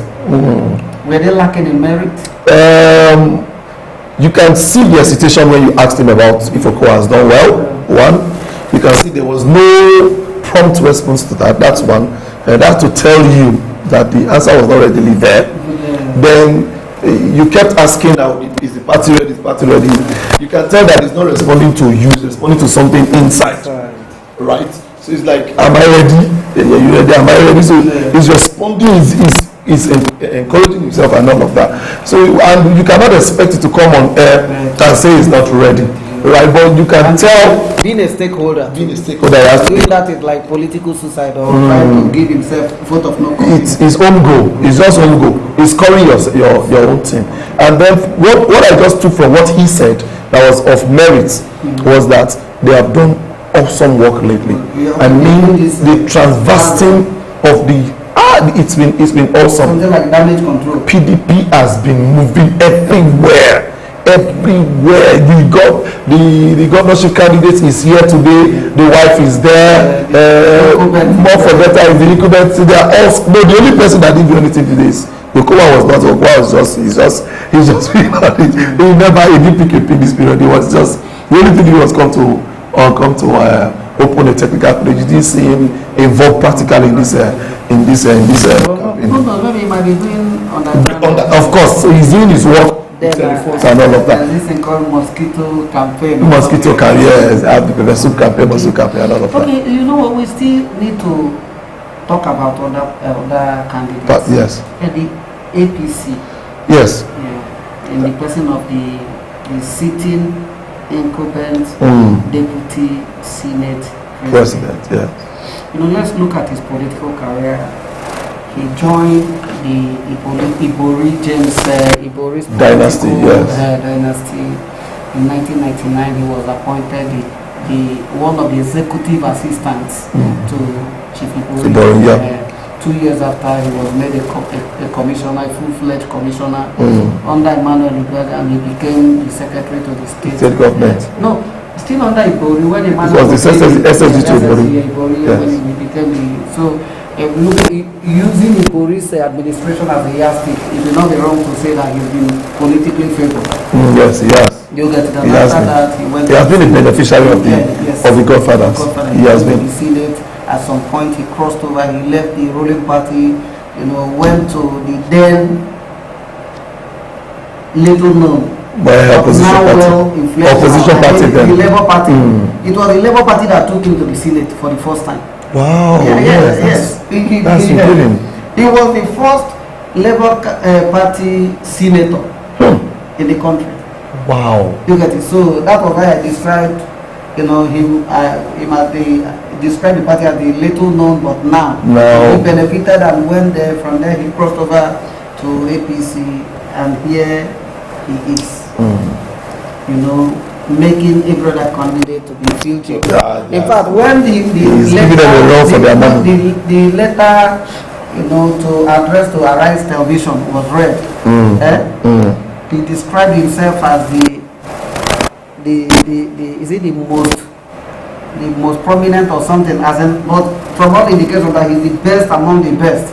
Do you get it? And that's what is your okay? The APC candidate is a beneficiary of the spoils. I don't know if you have seen, if you watch these predatory movies, where you see that a wolf will kill a spoil, and the lion will come and chase the wolf away and take the spoil. You know, so it's not, there's no rocket science, there's no magic wand. It's not, he has not emerged to become the big wig and the much talked about now because he has always been the best. No, he has also done poorly in his campaign. At the point in time, I even thought he had withdrawn. He did quite very, very poorly. What is happening to APC right now in Delta State is the way from Labour Party, and Labour Party created a vacuum. There was nothing to land on at the state level, and so this is a very good opportunity to let PDP go. So where do we go to? Let us go to APC. That's just what's happening. All right. If not, the disenchantment that is among a few people in the nation now for APC is enough for them to even look at whoever candidate that comes from them. Yeah. So what is happening to him now is riding on the wings of the spoils. Right? He's just reaping from the falls, and people just want. That's what happened during Buhari time. That's why I'm cautious and I'm afraid about him. During what brought Buhari to power is what is bringing APC out to limelight. People just need a change. If you call 50 people today in Delta State, they just want to breathe fresh air. Too much of PDP. It's only PDP we know. First of all, called voting in anger pack my house. Yes, it is sympathetic voting, right? So what is benefiting from is not because he has put in so much to get that level. He's a man with so many controversies. Training is emergent. Even as a deputy senior president, there are controversies. You have the mace issue there. Don't you think it's part of the game? Because if you read this Robert Greene's 48 laws of power, yes. At some point he said one of the laws said court controversy. Yes. That you should go for it.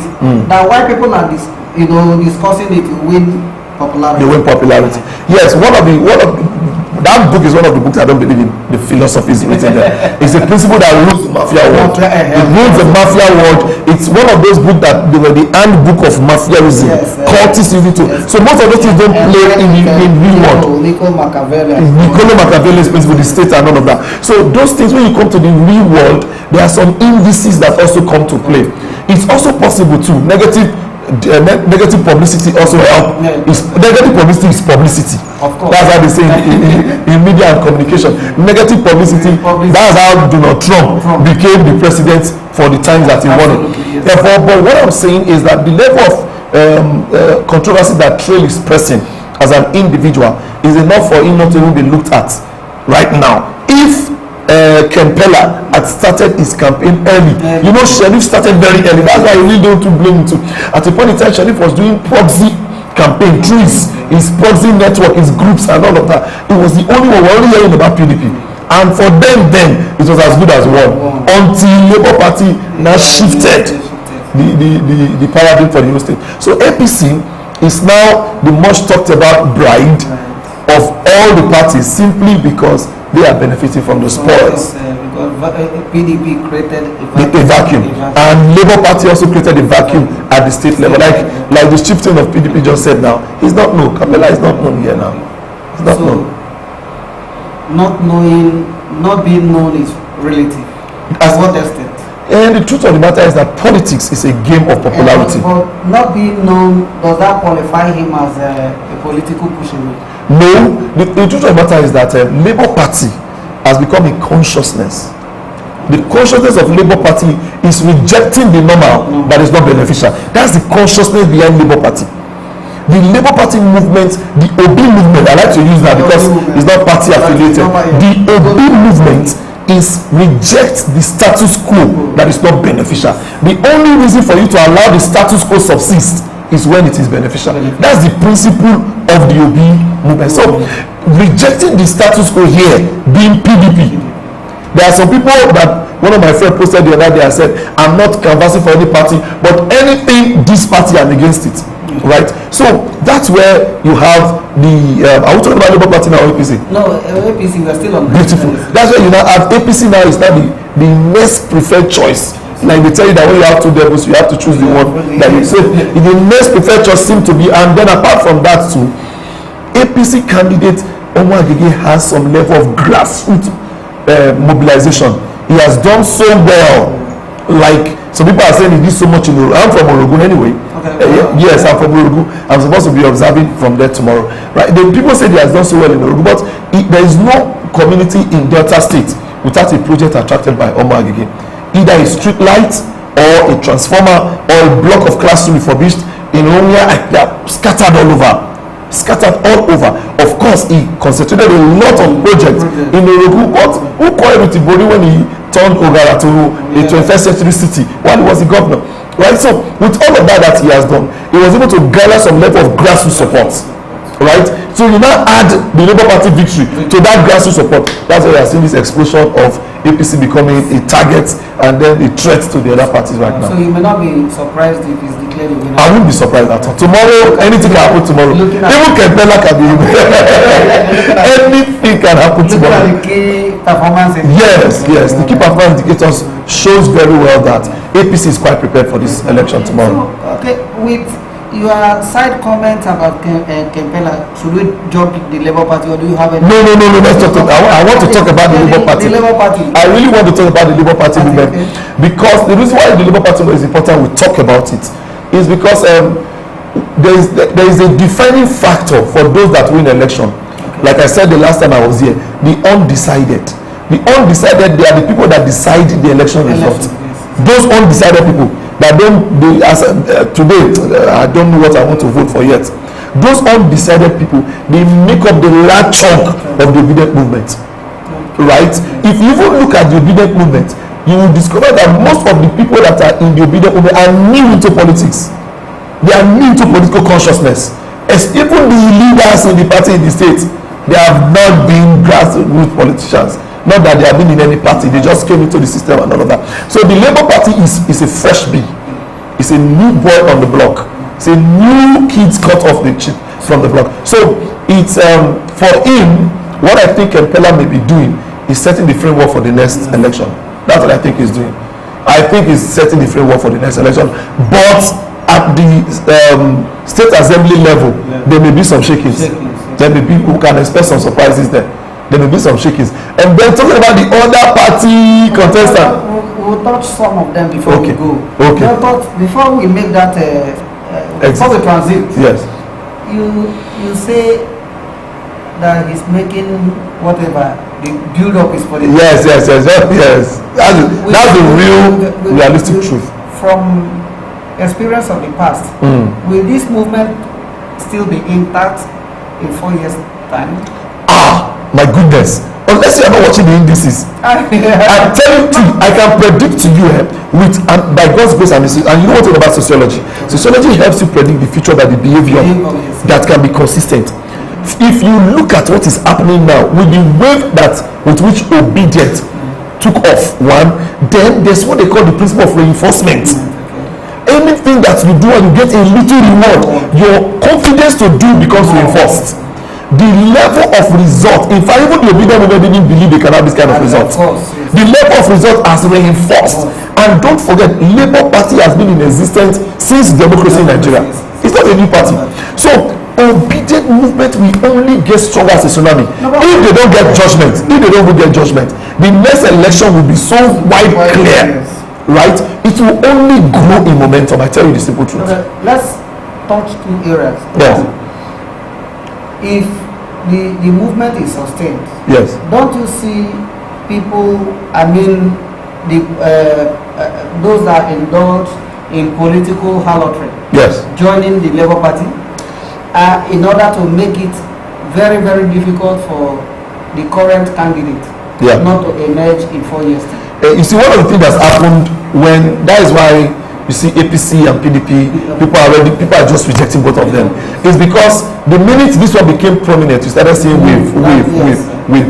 And until now, like I told you, in our political evolution, this is one of the most important epochs. It is now that we are beginning to see political philosophies. We are beginning to see political parties running with philosophies. The philosophy of Labour Party is antithetical to the average Nigerian politician. That notwithstanding, when this the incoming administration must have taken shape and move on. Yes. Don't you think that some that were smarted or displaced will be looking for a way to take solace in? Thank you very much. One of the things you must understand about the Labour Party movement is we have a high level of independent thinking individuals there. High level. I mean, recently some people went and said we are obedient, we endorse PDP. Some went and said we are obedient, we endorse APC. You needed to see the reaction.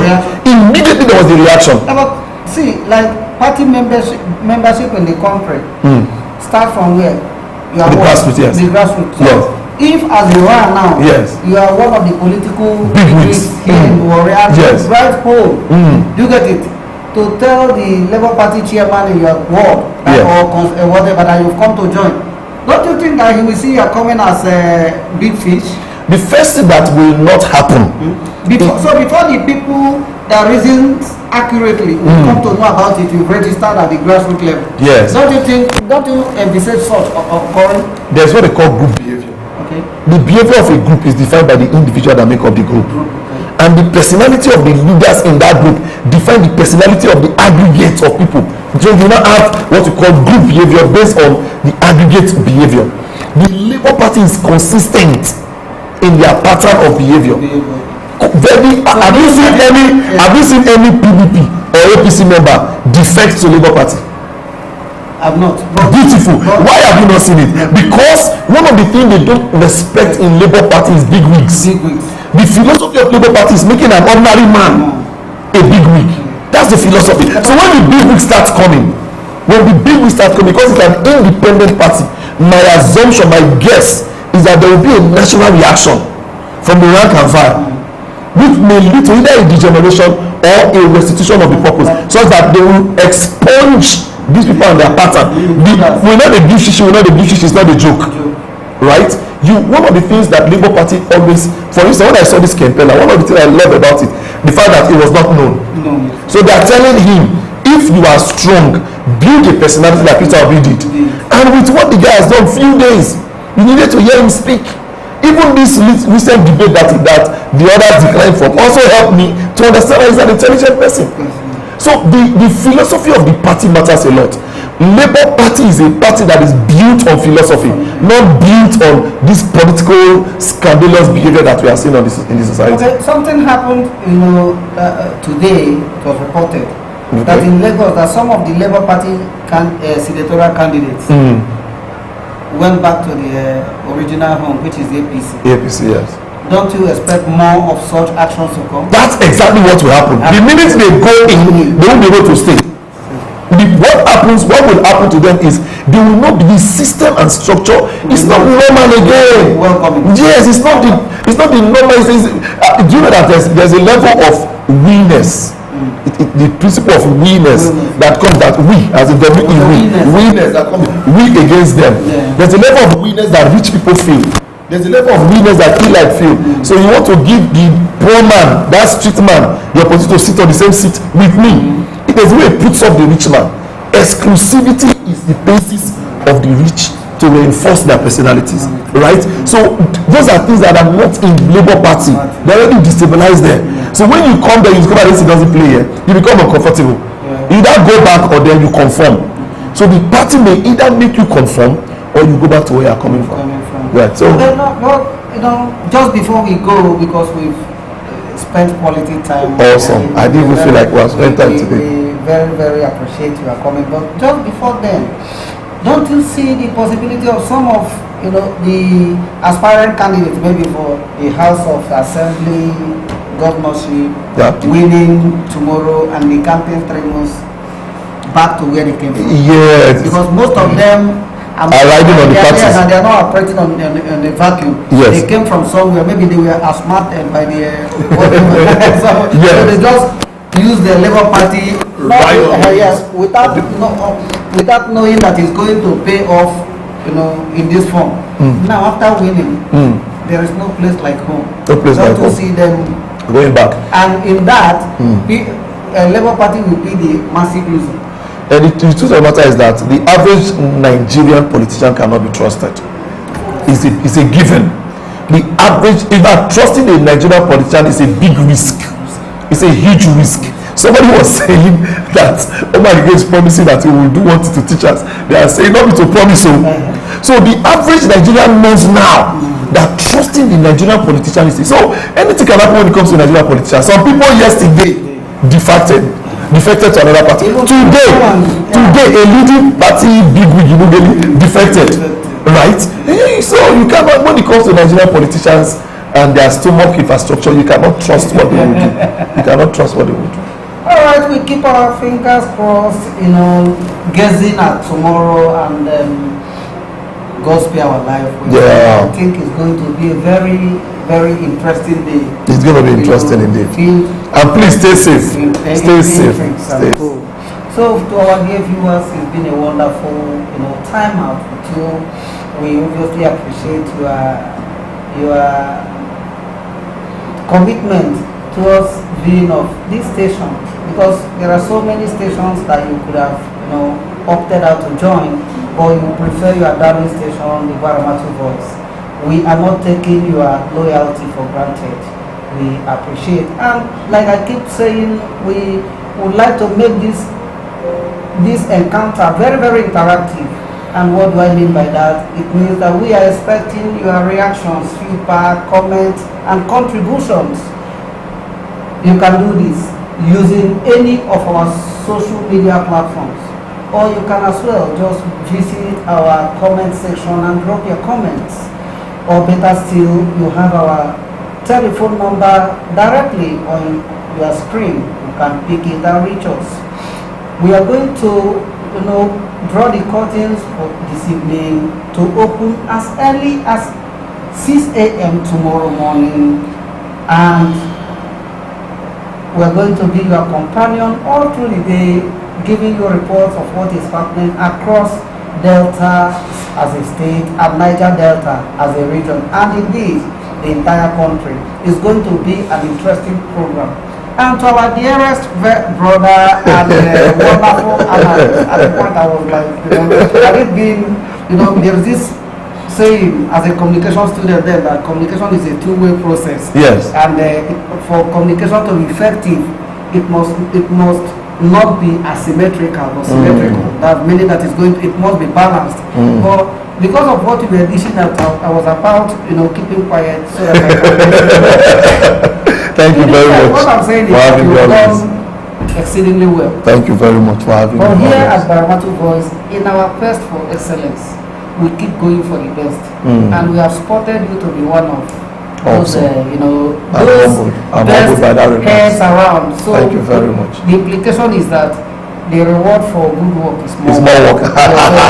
And now, it's that time, possibly by tomorrow, we will I'm come available. calling again. And Always we do available. that, please don't reject us. Always You are available. doing it, it's part of that, giving back to the society. Society, yeah. You are your in-depth analysis and dissection of what is to come may have assisted one or two people in shaping form an opinion, yes. the That's it. decision and on whom to cast their vote Yes. for tomorrow. That's the So truth. tomorrow morning, I do pray and hope that you will join us.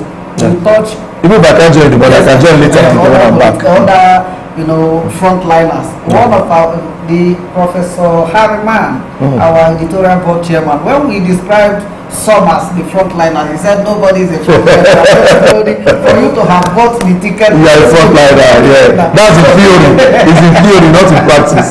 It's in theory. What I'm saying in effect is that tomorrow we are going to touch other Yes, candidates. You understand? it's only fair to do that. Yes, we practice based on the principle of objectivity here at Baramatu Voice.